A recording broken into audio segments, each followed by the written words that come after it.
From players getting kicked in the face to getting hit in the nuts, these are the 25 most brutal fouls in basketball history. And for number 25, one player puts the Kings' life in jeopardy. Holding opponents to 42%. LeBron inside, wrapped up by the shoulders by Valanciunas.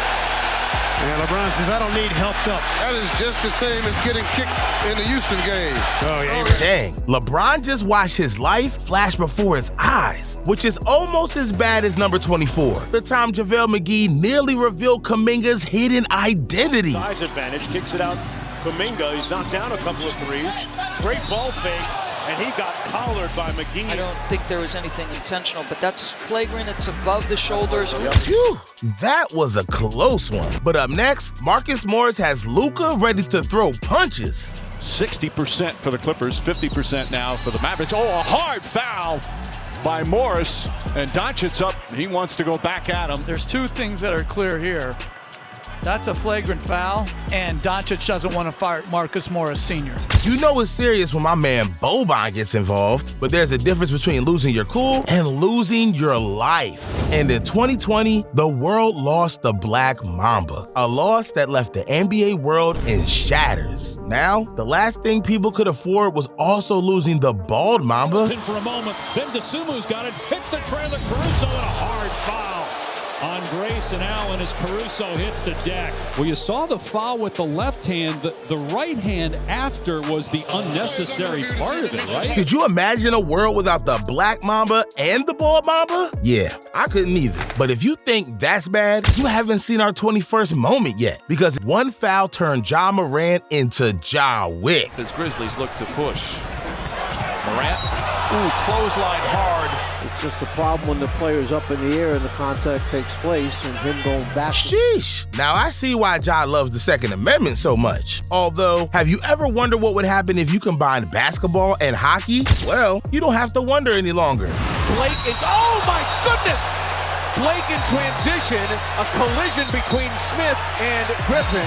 Jeez, bro made that personal. That said, you might want to close your eyes for our next moment. Bobby Portis is about to take another man's clothes off. Knox, nothing but air. He'll get serenaded. Look at this pass to KCP. Oh, look out. Whoa. Look out. Portis, not Caldwell-Pope, but you saw the headband fly there. And he was in midair and about to throw it down. Hey, yo, dog. Thank goodness it was only a headband and not anything more. Now, I thought I'd never be happy to see a man's headband come off, but I also never expected Ron Artest to get ejected in the game's final 25 seconds. Straight home loss to start this series, evident by Ron Artest's actions with... Man, I only got one word for Ron Artest. Stupid. Yet, I'm not sure which is worse, that last moment or this. Garnett, longest arms known to mankind. A karate kick to the face? Bro's been watching way too much Jackie Chan. Meanwhile, Isaiah Thomas must have been watching his fair share of Rocky. On the field for Kevin Love tonight from anywhere on the floor. Andrew Wiggins just took a shot to the face.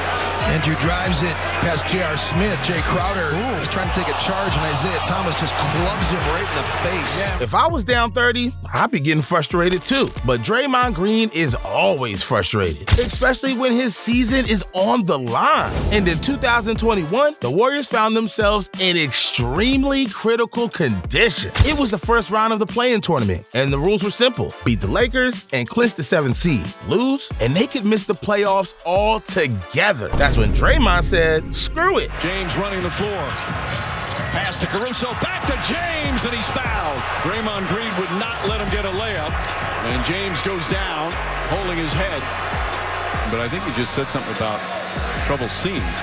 Not even Draymond's lover boy was safe from his antics. And worse yet, LeBron almost went blind in the process. You know, after, Draymond finger to the eye, I was literally seeing three rims out there.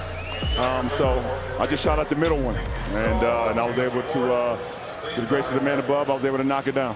First, he's listening to the Migos in 2010, and now he's singing 3 rims? Sorry, LeCapin, I'm not sold. But what's also hard to believe is Derek Fisher's fearlessness.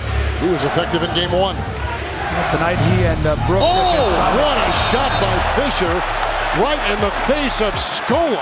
He may not be the biggest player, but this dude ain't afraid of anyone, and neither is Marvin Williams. That said, it's much easier to be fearless when your target is Rajon Rondo. Rondo on a nice release. Oh, hard foul!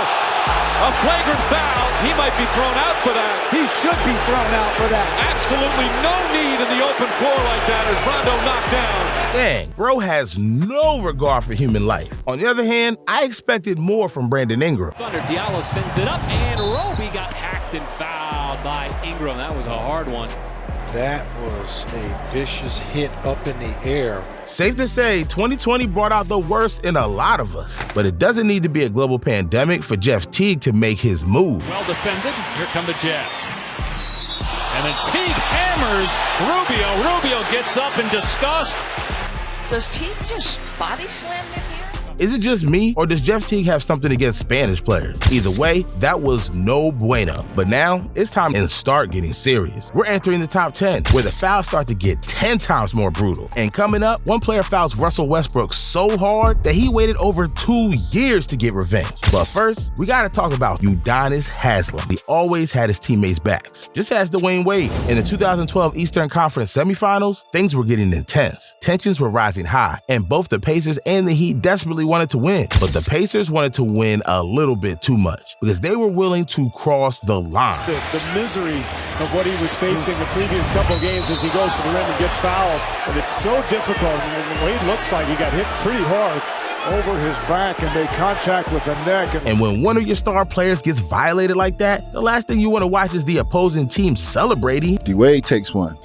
He's cut. He takes a hard one. Now I see the two guys give each other 5. Oh, good job. They 5, kind of like congratulating. Now the decision is made. I'm fucking somebody up. Haslem was done playing games, and it was time to send a message. George with the back door for Hansel took a shot, and this is clearly payback. He just clubs with 2 hands, Hansel. When you mess with Udonis Haslem, that's the result you're gonna get. Just like Michael Jordan in the 90s. Because from November 1990 to June 1998, MJ went 626 duels without ever losing 3 games in a row. That's almost 2 times longer than the next closest. 7 months before the streak, MJ was on the ground, worried for his life. The flow of what they want to do offensively. Jordan and Jordan goes down hard, and he looks hurt. Well, he takes it to the basket, and they get on top of the ball. That's what happens. And then right there, Cadillac Anderson has him, and he tried to grab him, but he couldn't hold on to him. Turns out, Jordan is human like the rest of us, and so is Andrew Bynum. After getting selected 10th in the 2005 NBA draft, all eyes were on the 7-foot center. But 6 years later, one thing became clear. He wasn't living up to the hype. And not just that, but he was turning into a safety hazard. Not backing down. Correa. Oh, look at that. Oh, God. That is Bynum. He will be ejected, and that's one of the biggest Bush League things I've ever seen. That is terrible. Hey, that's one of the most Bush League things I've ever seen in a game. That's disgusting. Amen to that. How my man gonna take a beating and still find the bottom of the net? Bro's got my respect, but I can't say the same about Kelly Olynyk. Recovery defense by the Cavs. Crowder free for 3. Olynyk and Love fighting for it. And this is going to be fun. Love hurt? Did Love hurt himself? Yes, he did. His shoulder popped out. Yeah, he ran right past us. He's going right to the locker room. Right I think his shoulder popped out. So a big moment here as Kevin Love's shoulder popped out as he was battling with Olynyk. And dude really just dislocated Kevin Love's shoulder on purpose. And for as bad as that was, there's only one person who can top it, Draymond Green. Because it's easy, although painful, to put someone's shoulder back in place. But the groin is a whole different story. Once you lose your ability to have kids, there's no coming back. Green putting a move on Adams. And he is fouled. And down goes Adams once again. It's the leg, guys. Watch the leg. Oh my God. The follow through on the foot. Sheesh, bro's Y chromosomes just turned into an X. But you don't have to worry about Giannis losing his masculinity. He's a human freight train with a one-way ticket to Mike Dunleavy. 15 points. All Bucks turnovers. Ilyasova, nothing there. And look at this play right now. You have to hustle back. Numbers again, and Mike Dunleavy splash. You knew it was coming. count the basket. Watch Mike Dunleavy down on the baseline with Giannis, and Giannis did not like that one. And this is where his frustration comes out. Can't do that. Frustration from this young team, and obviously there was a lot going on the play before. Ouch. Bro tried stealing a page out of Bobby Wagner's playbook. All that to say, the NFL isn't as different from the NBA as you may think, because it doesn't matter what sport you play, things have a way of getting personal. The Magic were going up against the Raptors, when all of a sudden, 6'8" Aaron Gordon went airborne. That's when BBL stepped in. No, not that BBL. I'm talking about this BBL. Gordon turns the corner in the fourth foul on Kyle. And Aaron Gordon goes down. Looks like he is grabbing his hamstring. Let's see. Nice cut off right there off his big man. And ooh, that left leg came up high. You're right, Matty. Nobody likes to see a high flyer crash back to reality. So naturally, Aaron Gordon was pissed, and rightfully so. But what wasn't so rightful is what happened next. And Lowry is down and a foul on Gordon, and he's not happy. Just when Kyle Lowry thought the situation was squashed, his body discovers firsthand that it's not. Although you should still consider Kyle Lowry lucky. At least he never messed with the Black Mamba. Went up 2 points. Now the Lakers had 18 turnovers as Mike Miller goes to the weak side. It's a foul as Kobe took a shot on Miller's approach to the basket. It's a left hand of arm of Miller's just cracks Kobe right on the left side of the face. But this isn't what Mike Miller wanted. He didn't pick a fight with Kobe. The fight picked him. I drove baseline. I think it was Sasha. One of the dudes from the Lakers fouled me. My arm slung back and hit him in the eye. Yeah. And it split his stitches open. And he was hot. Like he was all kinds of hot. He was talking about I was at the free throw line. He's like, man, I'm gonna get your ass back. Bye-bye. Whether by accident or on purpose, none of that mattered to Kobe. The damage had already been done. And because of it, he was a man on a mission. But it's hard to complete a mission when you're out of action for a whole quarter. Well, not for Kobe. This dude comes back on the court in the fourth quarter, spots his target, and goes for blood. Trying to get to the basket against the Miller. Ooh, that's a hard. That's going to be a flagrant one. There's the payback right there. Miller hit the deck and he ran into Kobe. Mess with Kobe, and he's gonna get his revenge ASAP, which is ironic because our next player had to wait 10 years to get revenge. See, in 1991, a 14-year-old Kenyon Martin watched his favorite player go through absolute hell. He was in attendance for a coveted matchup between Karl Malone's Jazz and Isaiah Thomas's Pistons. But not even 10 minutes into the game had already gone off the rails. Down he goes, Isaiah. We got a whistle. Isaiah's eyes cut badly. Oh, he took a blow to the head. Blood all over his forehead. Isaiah Thomas, Karl Malone being separated. Here comes off the bench, Walker throwing punches. Nobody likes getting stitches, but imagine getting 40 stitches. That's right, this single collision forced Thomas to get 40 stitches. That memory will stick with any kid. But what happens when that 14-year-old kid is now in his mid-20s, playing against, guess who? The very same man who injured Isaiah Thomas in the first place. We playing Utah. Y'all remember Karl Malone elbowed Isaiah Thomas and split him open? Yeah. Remember that? Zeke was leaking, right? Way before you was even in the league. Way before I was ever in the league. I just want to set this up. And never thought I was gonna be in the NBA to begin with. But I remember he had him leaking, right? We playing Utah. We in Jersey. And on the break, John Stockton dropped that thing off to him. I go right upside Karl Malone fucking head. Boom! Lay him out.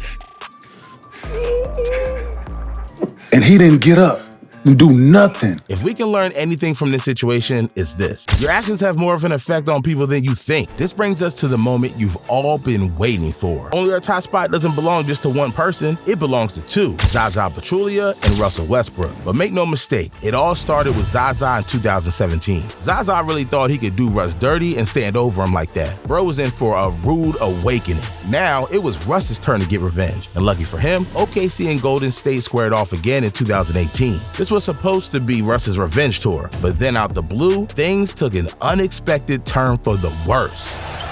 Westbrook, the high dribble. Forced that one up. Bodies falling on the floor. The score now read 2-0 in favor of Zaza. This was becoming way too personal, even for us. Did you see it? What it look like? Did anybody touch him? Yes or no? Oh, you didn't see it? But why you asking about something you didn't see? But fans soon began to doubt whether Russ would ever get revenge on Zaza. The year was now 2019. It had been over 2 years since the original incident, and the time was ticking on Zaza's career. The time was now or never. That's when Zaza finally got what was coming his way. Let's just say that. The Pistons are still trying to get there. Oh, Westbrook with a really hard foul inside as he brought the hammer on Zaza Pachulia. Kawhi Leonard will be proud. Do you know how to make Kawhi even more proud? By clicking the video on the screen. So if you want to see Kawhi fully healthy again, I'll see you there.